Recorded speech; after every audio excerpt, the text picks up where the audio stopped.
On a June morning in 2005, Tyson Beckford's red Dodge Ram struck a utility pole outside Secaucus, New Jersey, and burst into flames. He escaped before the cab was consumed. By then, Beckford was one of the most recognizable men in American fashion. Ralph Lauren's defining male model, the face on billboards and bus shelters, and a black supermodel whose success had become a symbol of change. The photographs showed control, confidence, and physical perfection. His life carried far more than the campaigns revealed. Before fashion came street violence and the murder of the brother who pushed him toward another future. After fame came isolation, public humiliation, and an industry that still struggled to make room for the men who followed him. The fire did not begin that story. It burned through the image that had hidden most of it. It is just before 5 in the morning when the crash happens. Beckford is driving his Dodge Ram on a road in Secaucus, New Jersey, when the truck hits a utility pole. Fire spreads through the vehicle. He gets out before the cab is consumed and is taken to Jersey City Medical Center with head trauma and cuts. By then, Beckford's career had moved far beyond catalog pages. Ralph Lauren campaigns had carried his face into storefronts, billboards, television, and city streets at a time when few black male models received comparable visibility from a major American brand. His image had become part of the landscape itself. The polo sport photographs presented him as physically commanding and difficult to unsettle. On the road in Secaucus, that control disappeared. There was no careful pose or brand shaping the scene, only a damaged truck filling with fire and seconds in which to escape. Beckford later spoke about the accident as a spiritual turning point. He had survived a fire that could have trapped him inside the cab, leaving the hospital with head trauma and cuts, rather than injuries that ended his life. The experience stayed with him because fame had offered no protection in the moment he needed to get out. The crash interrupted the polished version of his career, usually told through Discovery, Ralph Lauren, and international fame. It exposed the person behind photographs designed to look effortless and untouchable. Long before that morning, however, Beckford had already learned how differently the same face and body could be judged. That lesson began in childhood, when the features fashion later praised made him a target among the people around him. That distance began in childhood, when the features fashion would eventually praise drew a different response from the people around him. Tyson Beckford was born in the Bronx in 1970. His mother was Jamaican, and his Panamanian father had Chinese-Jamaican roots. He spent part of his childhood in Jamaica before the family returned to New York and settled in the Rochester area, where he attended Pittsford Mendon High School.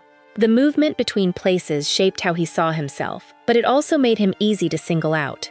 Beckford remembers classmates mocking his accent after he returned from Jamaica. Some called him Mr. Chin because of his eyes. The name reduced a mixed Caribbean background to whatever difference other children noticed first. His mother enrolled him in martial arts so he could protect himself. The decision came from a practical fear. Teasing could become physical, and she wanted him prepared. Training gave him discipline and control over a body that other people had already decided to judge. Jamaica had given him one sense of home, while upstate New York demanded another. His accent, features, and mixed heritage made simple categories difficult for classmates who wanted them. That pressure arrived before he had the language to explain race, migration, or beauty standards. He learned first through reaction, a stare, a nickname, a confrontation, then another day of walking into the same school. Years later, fashion writers would focus on the same eyes and facial structure that had drawn ridicule at school. Photographers saw distinction where classmates had seen a reason to mock him. Advertising turned that distinction into value. The shift says less about a sudden change in Beckford than it does about the institutions looking at him. The face stayed the same, the audience changed. That experience also helps explain the guarded confidence he carried into fashion. He had already lived through rooms where people treated his appearance as an invitation to comment. Modeling brought better clothes and professional cameras, yet it still placed his body before strangers who felt entitled to decide what it meant. Before anyone offered him a campaign, another part of his life was pulling him toward a far more dangerous future. Beckford has spoken about spending part of his youth around street violence and the drug trade. He has said that he dealt drugs as a teenager and faced 2 federal indictments, one at 17 and another several years later. He linked the second to people around sex money murder, a Bronx crew active during that period.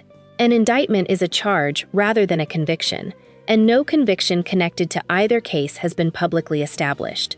What remains clear is the danger surrounding that period of his life. Quick money, familiar faces, and the threat of violence kept pulling him toward a future far removed from the one fashion would eventually offer. By the time Beckford was approached in Washington Square Park, he was carrying experiences that would never appear in a polo campaign.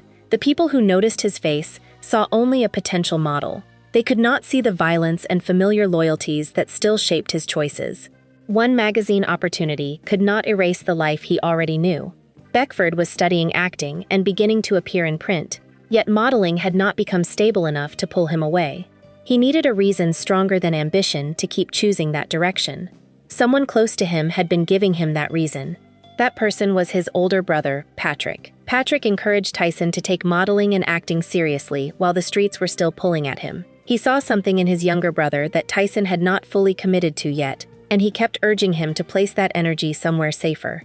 Beckford has called Patrick both an inspiration and a teacher, someone whose guidance came from love and a clear understanding of the danger around them.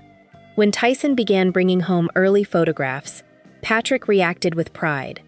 To him, the pictures showed that another life was already taking shape. He knew the neighborhood, the temptations, and how quickly a bad decision could close every other door. His encouragement carried weight, because he understood exactly what Tyson needed to leave behind. Their final conversation returned to the same subject. Patrick told him to get away from the street and become whatever he wanted to become. Soon afterward, a phone call woke Tyson in the middle of the night. Patrick had been murdered. The grief quickly turned into anger. Tyson took a gun onto the subway and began loading it while traveling to find the men he believed were responsible. As the train carried him closer, Patrick's final words came back to him. Revenge would destroy the future his brother had been trying to protect. Tyson stopped before reaching the people he intended to confront, and walked away from the decision that could have ended his life as well. That night changed what modeling represented. The opportunity had already appeared, but it now carried Patrick's last request with it. Pursuing the career became more than a chance to earn money or leave the neighborhood. It gave Tyson a way to follow the direction his brother had been pushing him toward. Beckford has kept most of the circumstances surrounding Patrick's death private. When he speaks about that period, the focus remains on the subway ride and the choice he made before it was too late. Patrick's influence survived through that decision and through the career that followed. The next step would take Beckford into a world rooted in the New York culture he already understood, before luxury fashion ever learned his name. Beckford's entry into modeling began with The Source, the hip-hop magazine that helped shape black music and style in the early 1990s. Eric Lauren Council approached him in Washington Square Park and asked whether he would appear in a fashion feature. Beckford was studying acting at the time, and the idea that one magazine shoot might lead to a career still felt far removed from his life. The Source offered him a way in, without asking him to pass through the usual fashion system first. Hip-hop media already understood the clothes, attitude, and visual language moving through New York. Luxury fashion would spend years borrowing from that world, but magazines like The Source were already presenting it on its own terms. Beckford entered modeling through a space that felt connected to the city he knew, before stepping into an industry with a much narrower idea of who could represent American beauty. Bethann Hardison turned that first opportunity into a career. A former model and agent, she had spent years creating space for black talent in an industry that often praised distinctive faces while withholding the campaigns that built lasting careers. She began representing Beckford and brought him to Ralph Lauren's attention. Hardison understood how fashion could celebrate someone as a novelty, then move on. She pushed clients to see Beckford as a commercial model rather than a temporary trend or a narrow casting choice. Ralph Lauren began working with Beckford in the early 1990s. The Polo Sport campaign followed in 1994, and an exclusive contract came the next year. The agreement became widely recognized as the first exclusive Ralph Lauren contract given to a black male model. It placed a man from the Bronx with Jamaican, Panamanian, and Chinese Jamaican roots at the center of a brand known for country estates, polo fields, and a carefully polished version of American tradition. The partnership changed the scale of Beckford's life. He moved from editorial work tied to hip-hop culture into national campaigns designed to appear across magazines, storefronts, billboards, and city streets. Male models were often recognizable only within the industry, Yet Beckford's name began traveling with his face. The title of supermodel, still associated mainly with women, started being used for a black man who had become famous far beyond the fashion world. Bruce Weber photographed the campaign that pushed Beckford into that level of recognition. His images presented Beckford with a mix of athletic strength and easy confidence, creating a look that became closely tied to polo sport. The photographs appeared so widely that they helped turn Beckford into one of the defining male faces of the decade. They remain central to his career because they captured the moment when both the model and the brand reached a much broader audience. More than 20 years later, Weber faced serious accusations about his conduct during photo shoots. Beginning in 2017, several male models accused him of sexual misconduct and coercive behavior. Weber denied the accusations and said he had never touched anyone inappropriately. Condé Nast stopped hiring him for new assignments, while the lawsuits connected to the claims later ended through dismissals or private settlements rather than courtroom verdicts. Beckford has never accused Weber of mistreating him, and his name has never been tied to the incidents described by the men who came forward. Their connection belongs to the campaign that made Beckford famous. Weber's later fall forced the fashion industry to examine the power photographers held over young models, but it does not define what Beckford experienced during their work together. The polo sport campaign remains a genuine turning point in fashion. It made Beckford famous enough to represent change on a global level, yet his success did not immediately create the same range of opportunities for other black male models. The industry embraced one extraordinary figure while continuing to treat men who looked like him as unusual choices rather than a normal part of fashion. A 1996 New Yorker profile captured the strange position Beckford occupied while his fame was still rising. Writer Hilton Als described the force of his presence and compared his crossover appeal to black actors who had entered spaces that offered them little room to move. The profile also examined the stereotypes surrounding black male beauty. Designers could admire Beckford's body and build campaigns around it, while still viewing black masculinity through assumptions about danger, crime, and sexuality. His fame was unusual even before race entered the picture. Female models such as Naomi Campbell and Iman had already become public figures whose names carried far beyond fashion. Male models rarely received that kind of attention. They appeared in advertisements, sold the clothes, and usually disappeared behind the brand. Beckford broke through that anonymity while facing expectations that his white peers seldom had to carry. By then, Beckford was one of the best-known male models.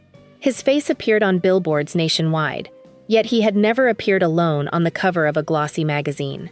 His fame sold an image across the country without bringing the recognition that usually followed it.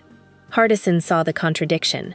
She had guided him to the top, then watched him arrive with almost no black male peers beside him. His breakthrough had opened a door, but the industry showed little urgency in bringing others through it.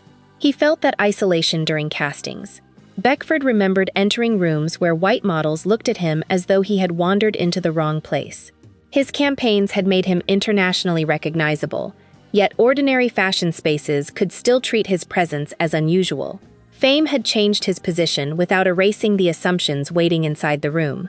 As the years passed, he became more direct about what he was seeing. In 2008, he questioned why so few black models remained visible on the runways, and warned that the diversity present during his early career seemed to be disappearing. Naomi Campbell was raising similar concerns, while Hardison continued challenging the casting habits that kept black talent at the edges of the industry.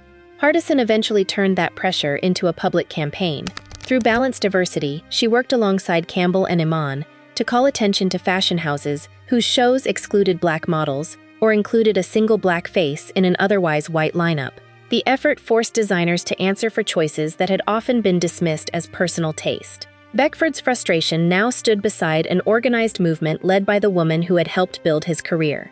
Fashion could point to Beckford, Campbell, and Iman as evidence that the business had already changed. Their success created a powerful image of progress, though casting patterns told a less generous story.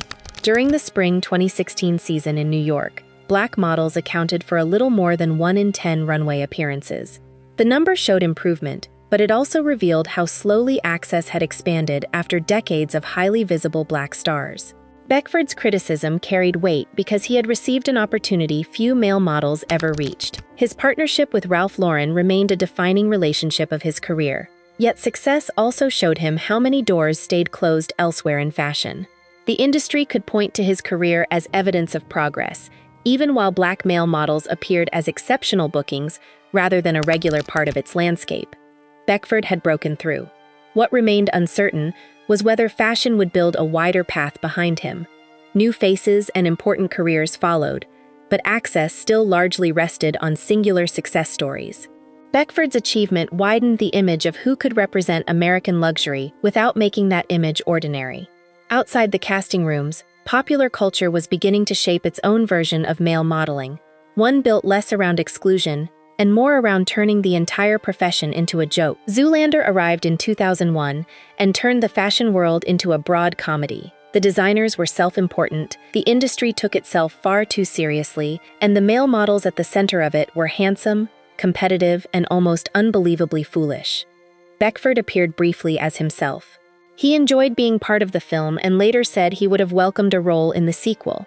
At the time, no one involved could have known how long the movie would last in popular culture, or how completely its jokes would shape the public image of male modeling. His cameo worked because audiences already knew who he was. Beckford had moved beyond magazine pages and Ralph Lauren advertisements into music videos, television appearances, and film roles. When he entered a scene as himself, viewers immediately recognized the real model standing inside the exaggerated world the movie had created. Beckford occupied an unusual place within that joke. He had spent years fighting to be taken seriously in a profession that had offered limited space to black men. At the same time, he was willing to laugh at the vanity and excess surrounding it.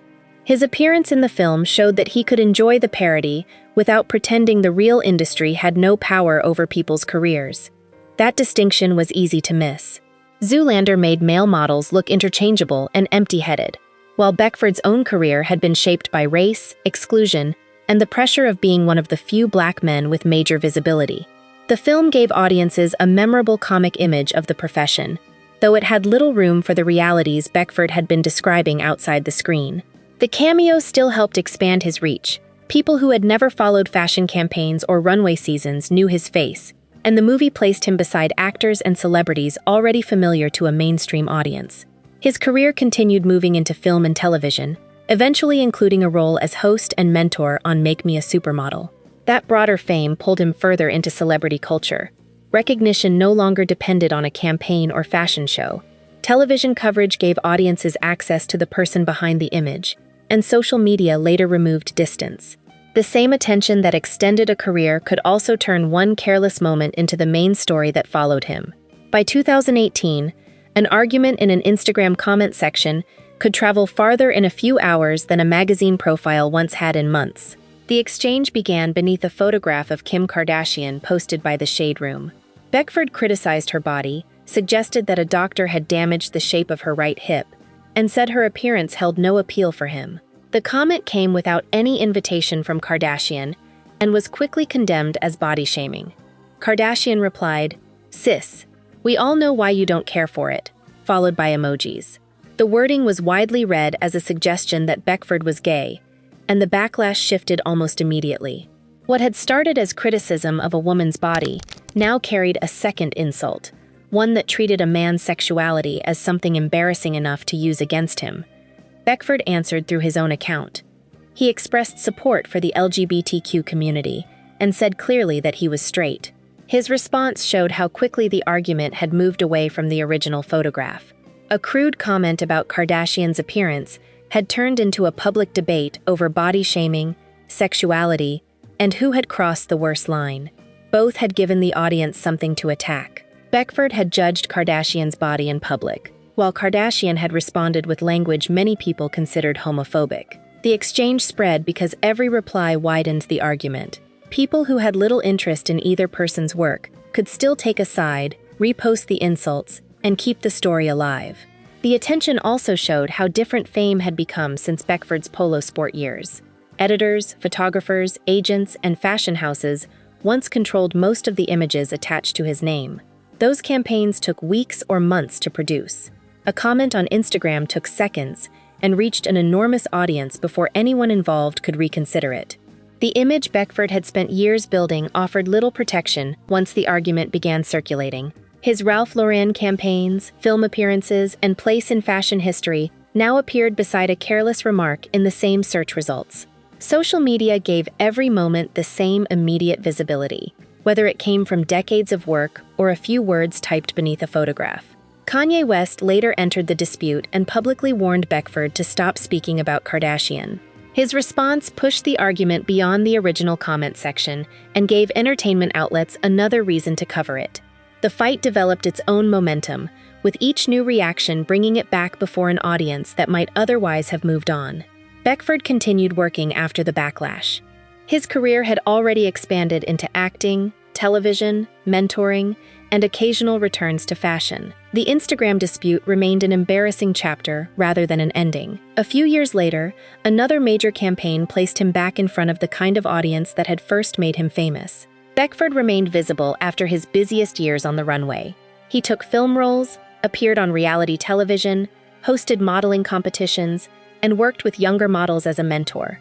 Large fashion campaigns became less frequent as his career moved further into entertainment, though his connection to the industry never disappeared. In 2022, he joined the cast of Ivy Heart, a campaign from Beyoncé's Adidas partnership with Ivy Park.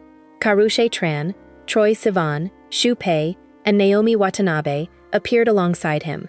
The collection brought together performers and models from different generations, placing Beckford back inside a major global campaign, nearly 3 decades after polo sport had introduced him to a mass audience. There was a familiar path behind that return.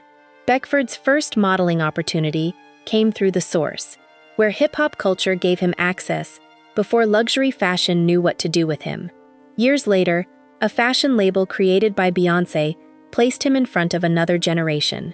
Both moments grew from Black culture setting its own image before the wider industry learned how valuable that image could become. Ralph Lauren continued to hold a different place in his career. At the 2025 Met Gala, Beckford wore a custom Ralph Lauren purple label look that honored the polo sport campaign. The cream dinner jacket, tuxedo trousers, and velvet slippers gave him a clean interpretation of the evening's focus on Black style and tailoring. He described working with the brand again as being with family, a reflection of a relationship that had lasted for more than 30 years. The reunion continued in Milan on January 16, 2026, when Ralph Lauren presented its fall menswear collections at Palazzo Ralph Lauren. Beckford closed the show at 55, walking out in a tuxedo beneath a heavy coat, finished with a cowboy hat and hiking boots. The appearance connected the face of the 1994 polo sport campaign with the man who had carried that association through more than 3 decades. His final walk worked because the audience understood the history without needing it explained on the runway. Beckford had helped shape the public image of Ralph Lauren menswear during the 1990s, and the brand could still call on that connection to close one of its largest men's presentations in years. Age had changed the meaning of his presence. He now represented endurance as much as the physical image that first made him famous. Many Black male models followed and built careers with identities of their own. Alton Mason became a major runway and campaign presence, while other models entered spaces that had once seemed almost unreachable. Beckford's place remains distinct because the polo sport images became part of popular culture. His face was tied so closely to the brand that people who knew little about modeling still understood the association. That legacy can stand without turning Beckford into the only Black male model who broke through. He widened the opening, and others carried it forward in different directions. His return to Ralph Lauren showed how the original partnership remained in public memory, but it also highlighted something rarer: the sustained backing and range of work that allow a model to become more than a season's visible face and build a relationship strong enough to endure for decades. Tyson Beckford's career resists a clean ending. The truck fire, Patrick's murder, the street life he left, and the public mistakes that followed fame belong to the same person as the polo sport photographs. None of those experiences cancel the others. Together, they reveal how incomplete a polished image can be. His breakthrough with Ralph Lauren changed the visual language of American fashion. A Black man with Caribbean and Chinese Jamaican roots became the face of a brand built around a traditional American ideal, reaching people who had rarely seen that kind of masculinity presented with such scale and confidence. The achievement also placed pressure on him. Beckford became evidence that fashion could change while he kept pointing to the rooms that remained closed. 3 decades later, Closing a Ralph Lauren show connected the young man from polo sport with the career that survived beyond it. That endurance belonged to his discipline and presence. But Patrick's final advice had helped set the entire life in motion. The burning truck returns the story to its clearest image. Beckford escaped before the fire consumed the cab. Fashion had spent years presenting him as a body under perfect control, yet survival came from a man reacting inside chaos. The campaigns preserved the surface. His life explains what it took to keep carrying it.